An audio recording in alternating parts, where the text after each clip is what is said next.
I can't say enough about the opportunity that Marcus has given me, the faith that he's put in me and my organizing in terms of building out strategy and leading us to this moment. So I'm just really grateful for this, for Marcus and his leadership. I think you can't say enough about a person who's willing to entrust power and put faith into the people around him.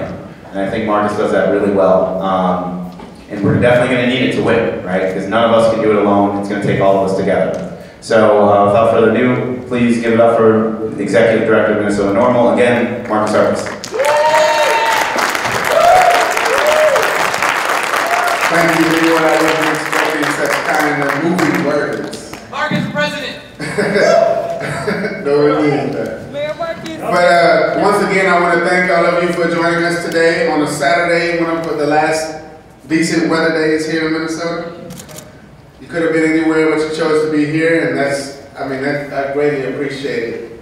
I'm extremely sleep deprived, so I didn't write any good speeches, so I'm going to try to be very brief. I actually did not sleep at all last night. I left the office at 7 a.m. Anyway, first of all, is Randy Quast in the building? Yeah! Randy, I don't want to embarrass him too much. But listen, we would not be here if it wasn't for Randy Quast's generosity. Can everyone please rise to your feet and thank Randy Quast?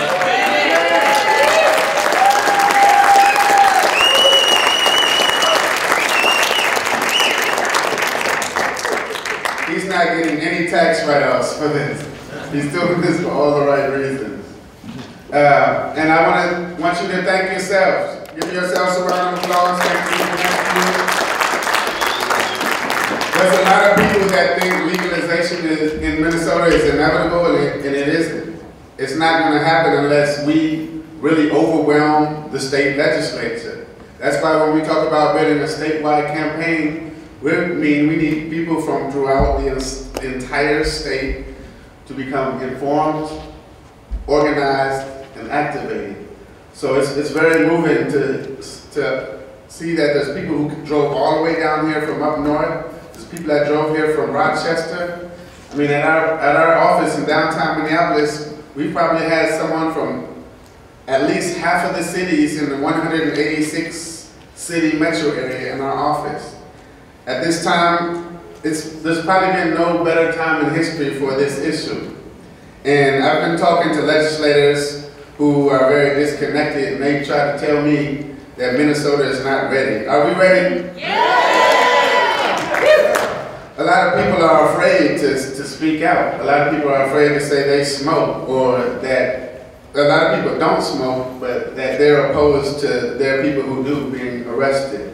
I get letters from retired police chiefs who say they're afraid to speak out because of the backlash. I get letters from pharmacists who smoke, and they're afraid of losing their licenses. But that's why we have to combine all these statistics. The statistics make people think, but we have to tell our stories. We need more and more people to come out to eliminate the stigma. We are not afraid. We are not afraid. If you're not afraid, raise your hand. Beautiful, beautiful. So I'm rambling on because I'm delirious over here. And I did not smoke today. I don't have nothing to smoke. You can share with me after we leave. But if it's healthy. Listen, I want to tell you a quick story though. The stories are good. I was in Denver, Colorado a couple weeks ago. I'm just going to tell you. I was geeking out when I went in my first dispensary. I was acting like a kid in the candy store. But the thing was, when I went back to the hotel, before we went out to dinner, I said, you know, I got to run and put my little thing back in my room so I don't get arrested. But then I was in the cab, like, I could have actually brought this with me, and the police could have came and pat me down and saw it, and they wouldn't have did anything. So we're trying to create, this is really a freedom issue. Freedom, liberty, and justice. Anyway, did you have a good time today? Yeah! That's great, I did too. I'm gonna be honest. We were very worried about the turnout. I mean, literally losing some sleep. Because this was a very expensive event, and this is a big room. But I have to tell you, I was very pleased with this event. As with everything, it's the quality, it's not the quantity that applies to everything. There were a good number of people here, and a lot of great people. I appreciate all the good energy in here today. I appreciate all of the speakers. Thank you for those of you who flew across the country from Seattle to Denver to New York and California. It's a beautiful thing.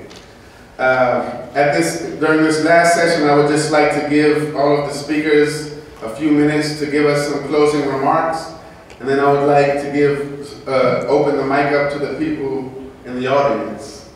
So in random order, whoever was a speaker, just grab a mic and tell us your final thoughts, please, and introduce yourselves. For those that didn't see my presentation, I told Marcus I'm going to send him the PowerPoint so he can push it out, so you can use it to influence and change. My name is Diane Goldstein. I'm with Law Enforcement Against Prohibition, and I'm here to help you guys understand that there are good cops in the world. But until we change the law, the bad cops continue to make the good cops. It's the bad apple. It tarnishes our reputation.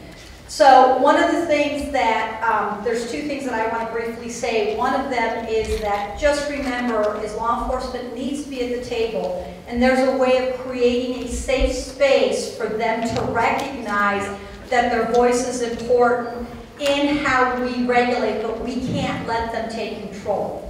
And so, is work with your legislators, your activism training. I want to thank Randy and Marcus and everyone. This is literally, I've been to a lot of NORML conferences, let me tell you. This one was really good and very, very well done. The next thing that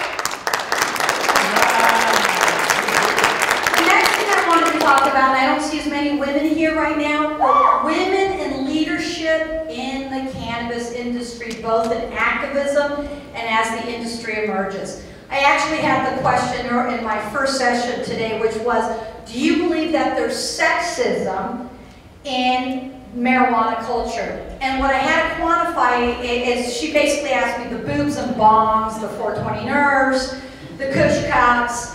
And one of the things that I've been really strongly involved in drug policy reform is women in leadership and getting women to feel safe, to become engaged in the process and become leaders here, because until the soccer moms feel safe, if you can't make your own women feel safe in expressing their views and not sexualizing us in the emerging industry or in what happens in places like the Kush Cups, you're never going to get mainstream American moms to accept it either. And so all of us as leaders in activism and us as women have to become willing to speak out and address those issues. Dr. Carl Hart was really great today, and there was a question asked about how to help the African American community emerge into the industry. And because of the collaborations that I work with, I do want to let you know is that question is being asked and discussed repeatedly in the industry today.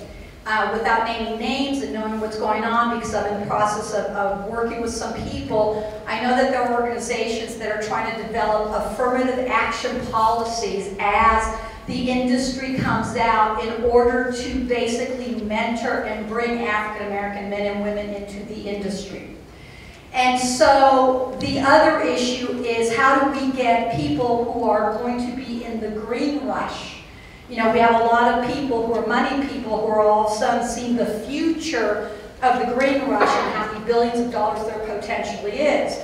So one of the things that I'm doing is working with people who are investors, who are looking at long term, and encouraging them that if you get into the industry, one of the things that you need to do is create nonprofit foundations that give out microeconomic loans to get people into the business. The last thing about it, which is critically important, is one of the things that we need to continue to work on is exclusionary regulatory processes, and this is a very difficult one. In California this last year, LEAP and Drug Policy Alliance, California NORML, and other people helped to kill a bill that was introduced by law enforcement in the California League of Cities to regulate medical marijuana. And literally the bottom line, why that bill finally got killed, well, there's a couple. But the bottom line was we were at a standstill, a line in the sand, do not go, where LEAP and other organizations said, because you exclude people who have previous convictions in marijuana or drug convictions from participating, we believe that this is discriminatory in nature. So nobody won in some senses, but we did win. We were able as activists, because we worked collaboratively, strategically together, that we said, we're done, this isn't going to happen. So there is a lot of positive movement going out towards there, but we need the voices of everybody. Women, African Americans, Latinos. We need people in this movement who don't smoke pot. You know, we need people in there. I work with a mom's group that basically wants to end the war on drugs because they've had kids that have died from heroin overdoses or their lives have been ruined because of prison. So there's all sorts of ways that we can meet, and what we need to recognize is that we have more in common together. We may have strategic differences, we may have other political issues that we need to deal with as well, but if we can't work together as an activist community, we're never going to end the war on drugs. And so that's my pitch.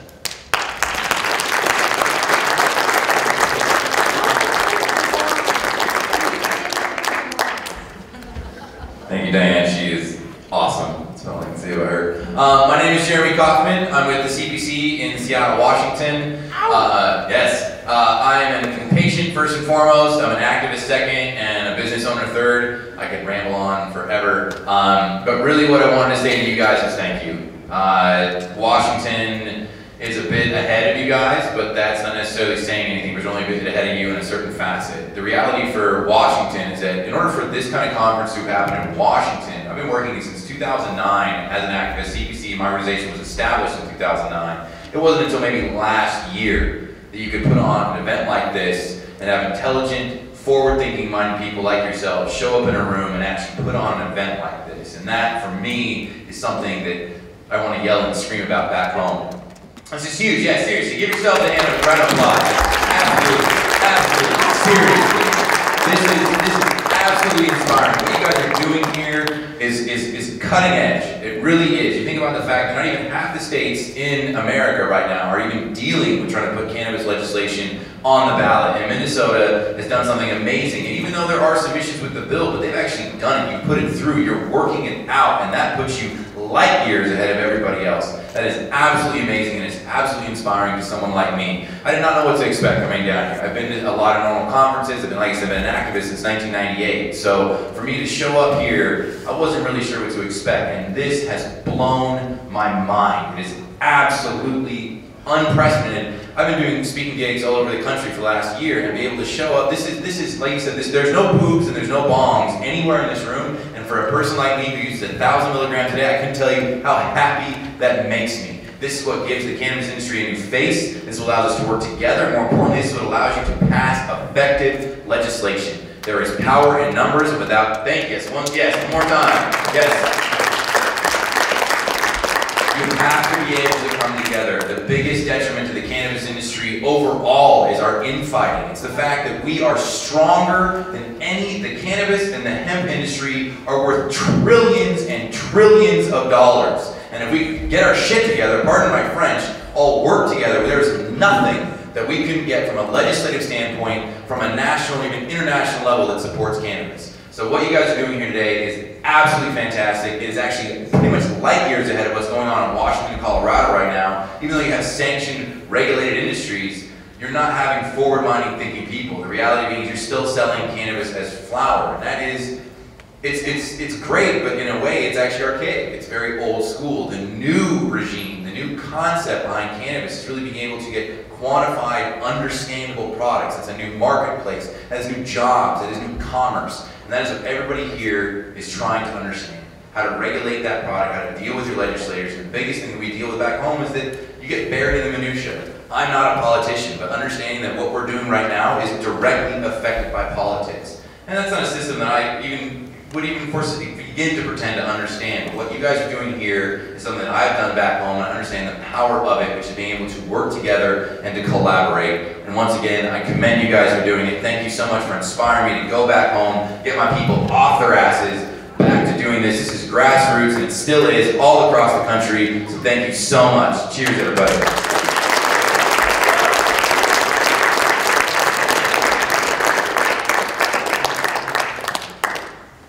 Hi, I'm Dave German, physician, and I really want to thank you for inviting me because I'm with such a great group of speakers, very impressive, and the people that I've spoken to here have asked excellent questions. Your leadership is really impressive.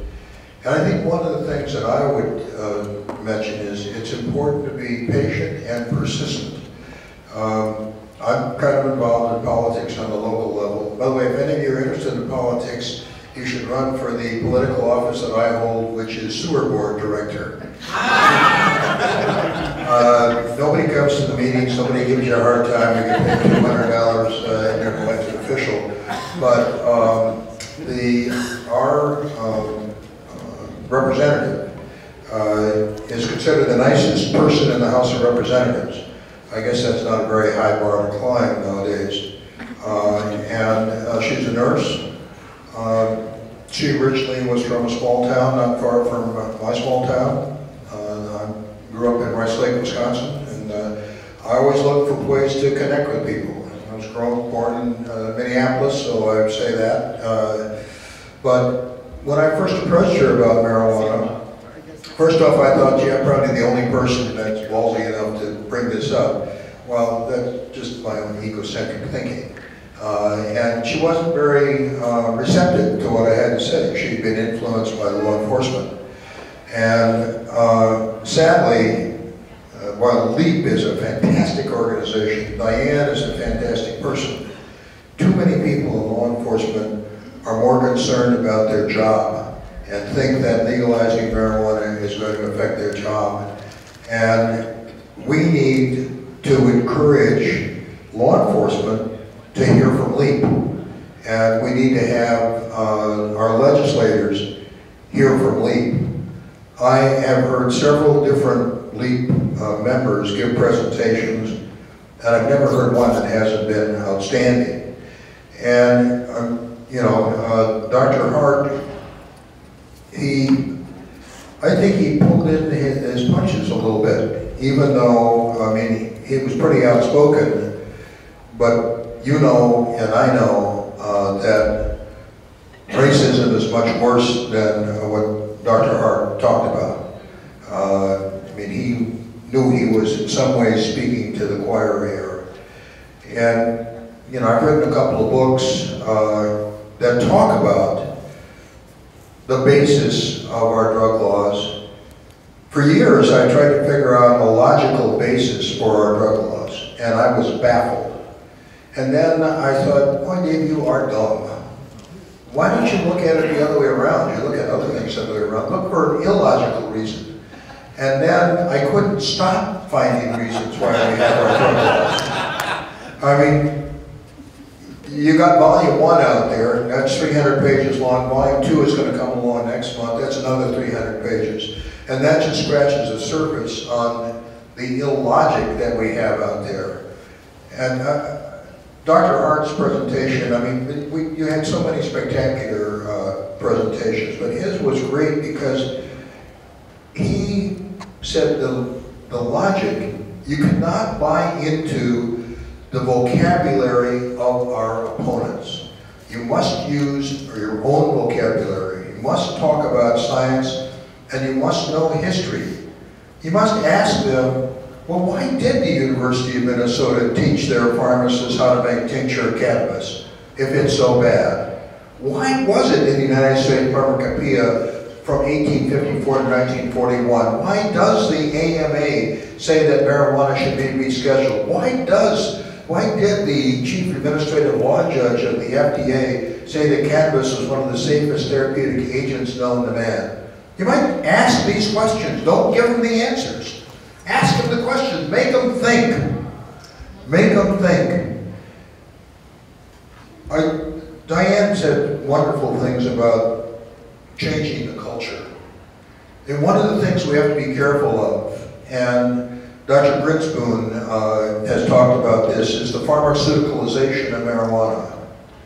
We need to return to rugged individualism. We need to make sure that the rights of people to grow their own medicine is preserved. Yes.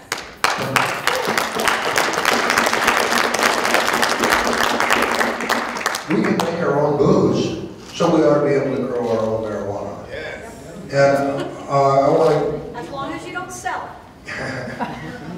Now, the other thing is you need to have a big tent. And I was really concerned about this piece of state legislation that Diane mentioned, because it just threw doctors under the bus. And in the process of throwing doctors under the bus, it also threw the patients under the bus as well. Because it was going to make it much, much harder for the average person who had a medical problem to get a doctor to make a recommendation. Because they wanted your primary care doctor to do it. And your primary care doctor, even in California, we've had this legal for almost 20 years, is afraid. And you need to talk to your own doctors and say, this marijuana is good stuff. I've noticed a change in doctors, in their attitudes. I'm getting more doctors to refer patients to me. I also do expert witness work, and I'm getting, I'm not getting it, but judges and DAs are getting a little bit more reasonable. When you have one of your friends and colleagues that is on trial for one of these ridiculous things, show up, support them. Don't let them hang out there by themselves. They may still get found guilty, but you're going to make somebody in the law enforcement community wonder, why are there so many people here for this person? They're going to think about it. And, you know, the other thing is, hammer on the PTSD issue, hammer on the cancer issue. These are legitimate issues. These are legitimate reasons for the medical use of cannabis. I just appreciate the kind of energy that we've had here, you know. And you know, I got a 600-page book, so I have to rein myself in here and just say that I think that you collectively have the answer. You know what to do. Don't be discouraged. Use your energy to organize people, and don't argue with people. Educate them. Try to listen to what they're talking about. I just came from my 55th high school reunion in Rice Lake, and I had what was supposed to be nominally a book signing, but nobody bought one of my books, but we did have a nice discussion. And there was a woman who I've known for 69 years who's a nurse. And she couldn't get it to her head that, yes, we know the dosage. You can get specific dosages. And yes, I thought that if you're going to have medicinal cannabis, it should be distributed through a drugstore and not a dispensary. You just need to be patient with people. And recognize that the first person that suggested medical marijuana to me was my father in 1959. And it wasn't until sometime in the 70s that it got it through my thick head. So, not that I thought it should have been illegal, but that I realized that it was medicine. Be patient, get the facts. Oh, and I want to suggest an excellent video, if you haven't already seen it, and I think hopefully this was my last word. It's called Medicinal Cannabis and Its Impact on Your Health. It's done by an excellent documentarian, and it does a really good job of educating the soccer moms and dads. You go out there and give them help. Thank you very much.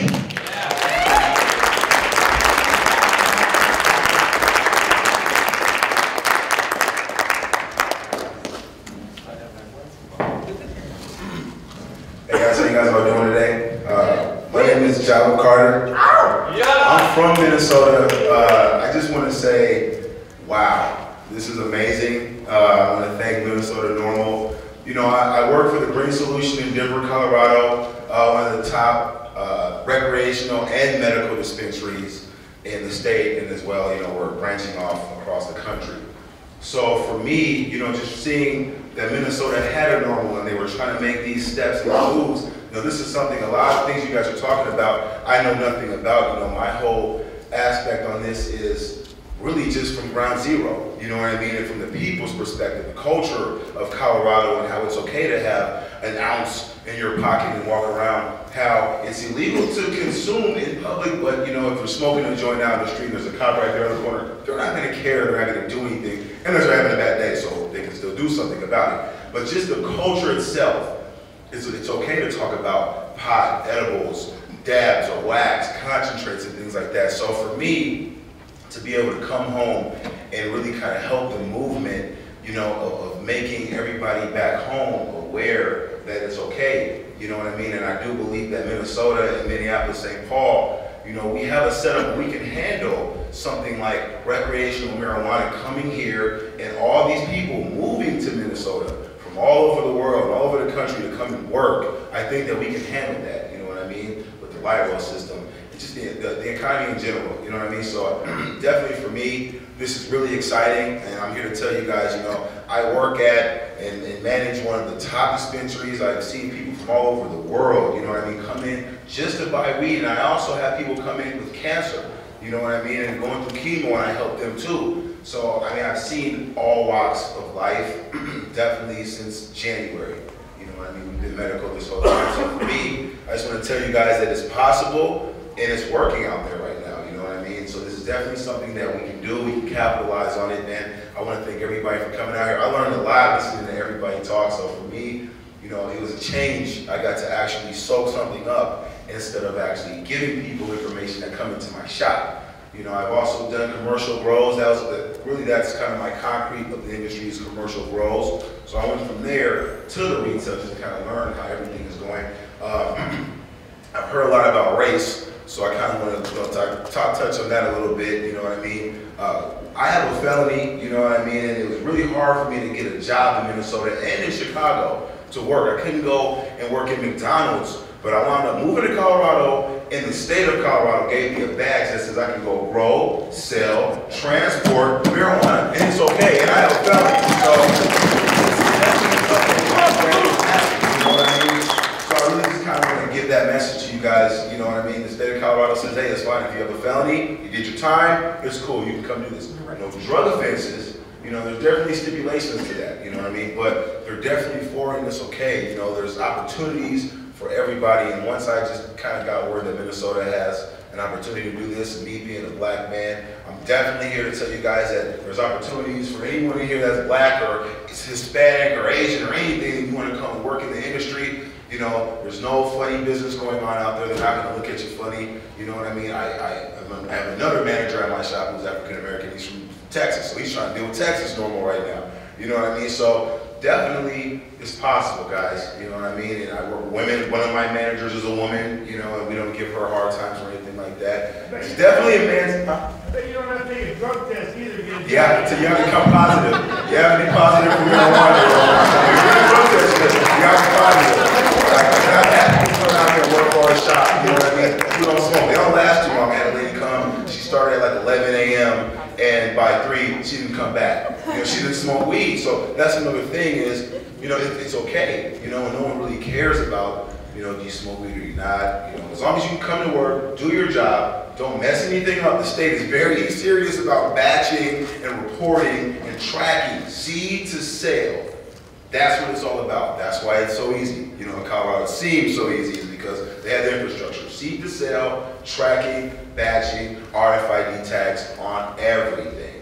You know what I mean? And then, so that's pretty much what it is. This is really exciting for me, guys. And I'm really glad that everyone came out here, man. Thanks, Marcus. Thanks to Minnesota NORML. It's possible, guys. All right, so your vote counts. I know it's a different setup here than it is in Colorado, but definitely your vote counts. Get the people behind it. No one can turn down the people.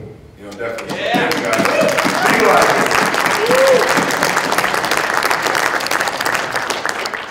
Well, is that all of the speakers who are still here? He should tell people he's going to be on stage tonight. Oh yeah, the concert's tonight, and I will be performing. I do hip hop, or I like to call it weed rap. So I love to do music just about the beauty that we can bring and the joy and the good times that can come from medicating and as well as doing it recreational. So definitely want to come have a good time tonight. Let's just have a good time. Come out, listen to some music, guys. Have a good time. Have some beers. Let's do it. Yeah! Before we wrap up, we're supposed to end at 5:30. I'd like to do that right on time. So we've got 5 minutes. I would like all of the board members to please stand up. Please give them a round of applause. These are some of the members who put in the most work.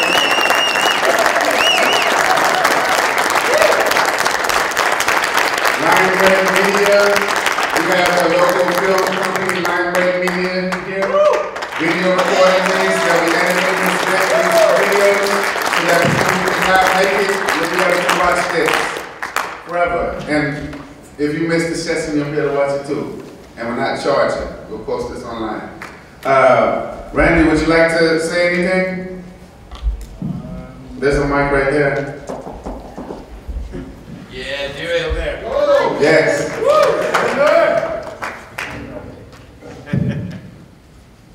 I sold my company because I kind of turned into a large company, and I have anxiety issues and PTSD and whatever.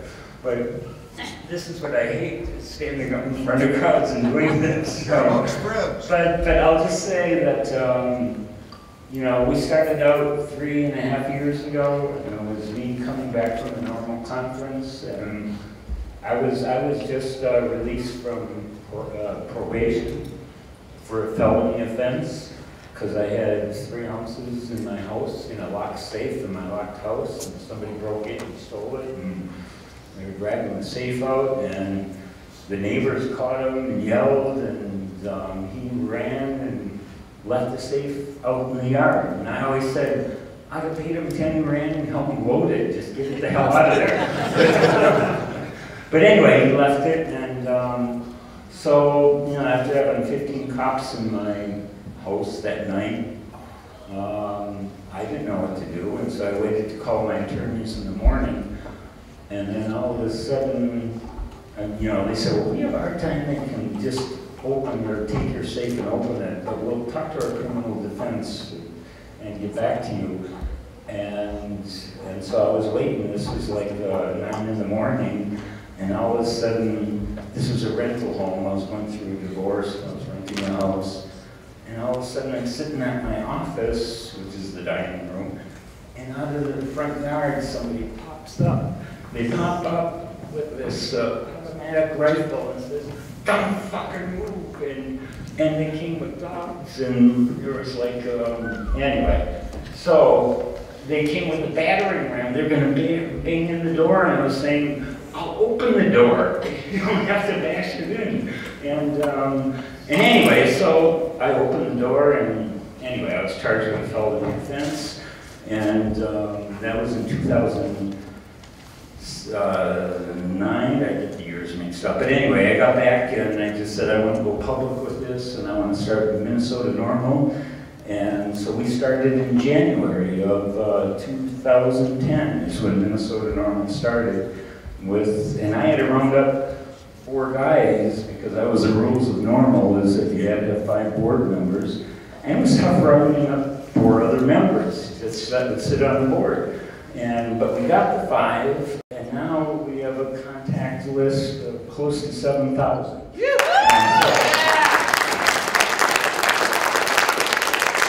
Anyway, I'll get into tears here, so I'm just going to leave it at that and just say thanks for coming, and you know, make it happen.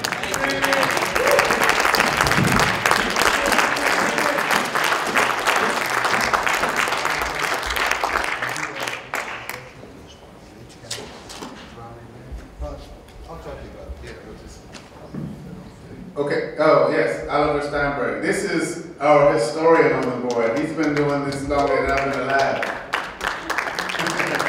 That's true, because the first speech I made to advocate ending prohibition and legalizing psychoactive substances was in 1968.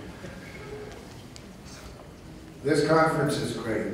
Thank you. Thank you, Randy. Thank you, Marcus. Thank you, Leroy. Thank you, Jim. Thank you, all the volunteers who put it together and made it happen. And thank you all for being here. But the work is only beginning. On November 4th is Election Day. There are candidates on the ballot who stand for our cause. This is a sample ballot. Of the 5 candidates for governor, 3 favor legalization. Of the 5 candidates for state auditor, 3 favor legalization. Of the 6 candidates for attorney general, 4 favor legalization. The vendors in the marketplace of ideas are on our side, but unless you vote for them, the politicians in the Capitol are not going to listen to us. And I've been seeing that for a long, long time, since it took Daryl, you know, in 1991, we were down there asking, begging, pleading for compassion for medical cannabis. Finally, they give us this Rube Goldberg law that's designed to fail and to criminalize most of the patients. Don't settle for less than what we must have. And what we must have is in the platform of the grassroots party. End the war on drugs, it's a war on people. Get rid of the new Jim Crow system of mass incarceration. Free all prisoners of weed and give complete pardons for all past prisoners. That's a job.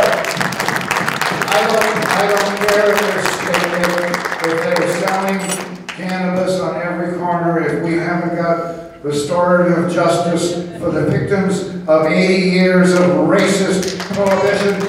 Our job isn't done.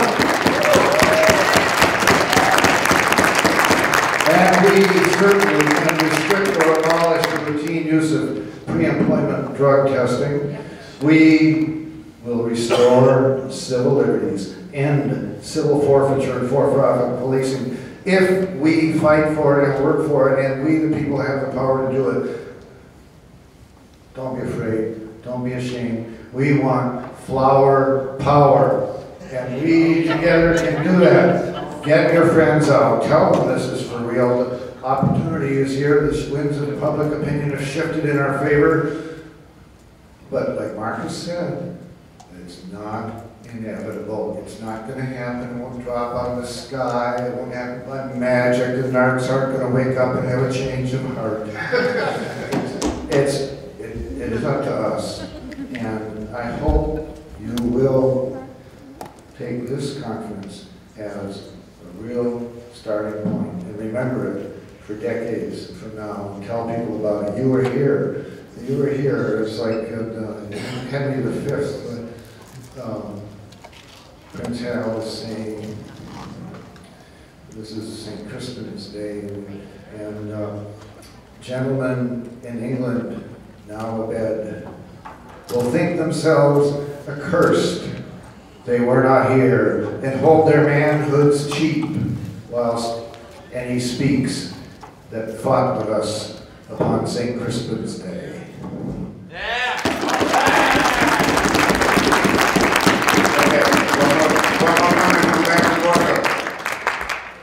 Thank you everyone for coming here. Randy, again, beautiful job setting this up. The team of NORML, fantastic. I'd really like to see what's happening here today. I do want to mention the candidates who Oliver has mentioned are being excluded from a gubernatorial debate tomorrow. All of them. And there are DFLers in this room, there are people within the GOP within this room who support this cause. Tomorrow at 8 a.m., I know it's early, if you can't make it, we are calling shenanigans on this process.